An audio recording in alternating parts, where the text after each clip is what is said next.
Welcome to lesson 62. This is estimating arithmetic answers. Now, we have learned how to round already. That's something that we have built upon and that we have learned about for quite some time now. And estimating is pretty much the same thing, although when we're estimating our arithmetic answers, we're going to estimate or round before we answer. It gives us a reasonable estimate or a reasonable ballpark range of where our answer needs to be. So this is very helpful when checking your work over on your tests or on your homework. If your answer is supposed to be 100 and you have 1,000, then you know you're way off. So estimating is very helpful when checking your work. It gives us a reasonable answer to begin with. So we're going to start with example 1. It says estimate the product of 29 and 21. Now we should know what product is. And product is, of course, multiplication or an answer to the multiplication problem. And so we're going to estimate first, meaning I'm going to round 29 and 21 both before I multiply. So 29 rounds to 30. I'm sorry, I was looking at the 21. It rounds to 30, and 21 rounds to 20, and I'm going to multiply these. Since I have a 0 at the end, I'm just going to go ahead and rewrite this one, so that way I can multiply faster, not get confused with my zeros. Bring down the first 0. 2 times 0 is 0, and 2 times 3 is 6. So 6 is my estimated product of 29 and 21.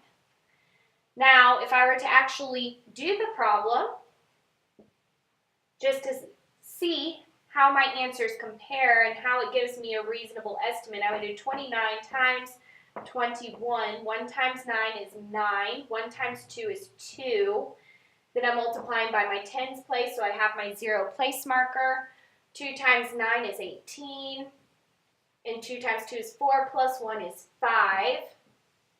So 9, that's 10, and that's 6. So 609 is estimated to be about 600. So I know I'm very accurate on my answer because of estimated product. So if I were to get something in maybe the 700s or 800s as this, if I were to multiply 29 and 21, I know that my answer is going to be wrong somewhere. So it's good to check your work that way. Example 2 says estimate the sum of $8.95, $7.23, $11.42, and $6.89 by rounding to the nearest dollar before adding. So I'm going to round all of them to the nearest dollar, which all of you should be very comfortable with doing since it's dealing with money. $8.95 is closer to $9. $7.23 is closer to $7, and it's all because of whether it's greater or less than 50 cents, since that's my halfway point. $11.42 rounds to $11. And $6.89 rounds to $7. So I'm going to add all of these together since I'm finding the sum. 9 plus 7 is 16, and 7 plus 11 is 18. So 18 plus 16 is 14 and 3. So estimates to about $34. Again, I just estimated to the nearest dollar for each one before I added. It's that simple. So I'm going to go ahead and let you do the practice set. I've given you quite a few since they are all very easy in order to estimate before you find your answer. So all of these you will estimate.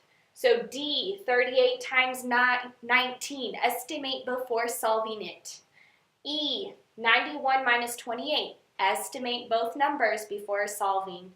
Same thing with F and H. With L, find the perimeter of this rectangle, but estimate these measurements before finding the perimeter. And it's in millimeters in case you can't read it. So MM is your unit of measurement for your labeling. So thank you very much for listening and paying attention.